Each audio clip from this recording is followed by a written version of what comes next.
Hi అండి, ఈరోజు veg fried rice చేస్తున్నాను. సింపుల్గా టేస్టీగా ఉండే వెజ్ ఫ్రైడ్ రైస్.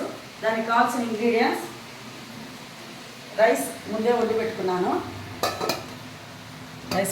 పెట్టుకున్నాను, అల్లం వెల్లుల్లి పేస్ట్, జీలకర్ర, దీనికి ఆవాలు అవసరం లేదండి ఫ్రైడ్ రైస్ కాబట్టి, క్యారెట్, కొత్తిమీర, పచ్చిమిర్చి, 2 పచ్చిమిర్చిలు రౌండ్గా కోసుకున్నాను, బీన్స్, క్యాబేజీ, ఆనియన్స్ పొడుగా కోసుకున్నానండి.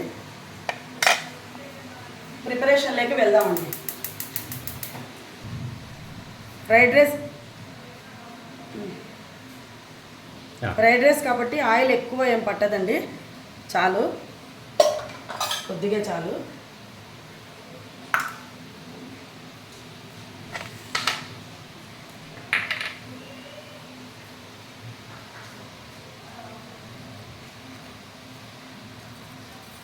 జీలకర్ర,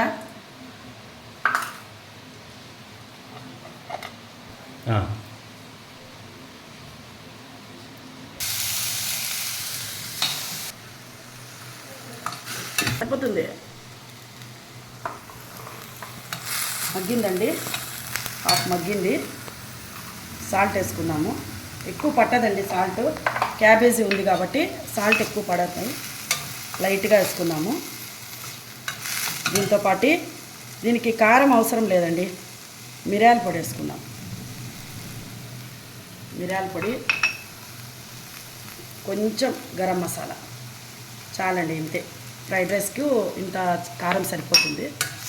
ఇప్పుడు కలుపుకొని ఫ్రైడ్ రైస్ కలుపుకుందాం, రైస్ వేసుకొని కలుపుకుందాం. ఇందులో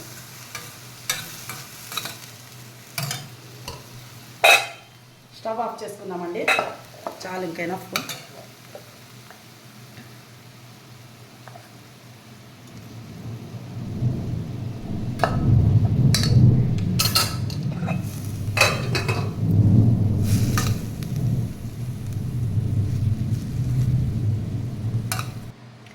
కలిపేసుకున్నానండి, అంతా ఈవెన్గా కలిసింది. ఇప్పుడు కొత్తిమీర చల్లుకుందాం.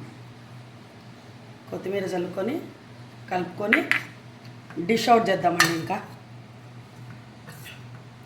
ఈజీగా 10 మినిట్స్లో రెడీ అయ్యే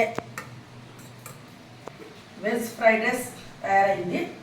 ఇది లంచ్ బాక్స్లోకి బాగుంటుందండి, పిల్లలకి లంచ్ బాక్స్లోకి ఈజీగా మార్నింగ్ టైమ్స్లో చేసి పెట్టచ్చు, పిల్లలు కూడా ఇష్టంగా తింటారు. డిష్ అవుట్ చేసుకుందాం. రెడీ అయింది చూడండి, టేస్ట్ చేద్దాం ఒకసారి.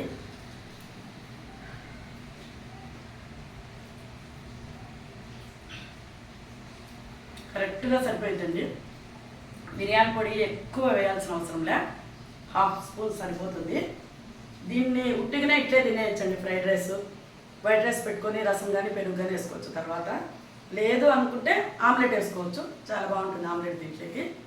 ఇప్పుడు శ్రావణ మాసం కాబట్టి మేము తిన్నాం కాబట్టి చూపించలేదు. ఈ రెసిపీ మీకు నచ్చినట్లయితే ఈ విధంగానే చేసుకొని చూడండి, ట్రై చేయండి. నచ్చినట్లయితే లైక్ చేయండి, షేర్ చేయండి, సబ్స్క్రైబ్ చేసుకోండి. Thank you.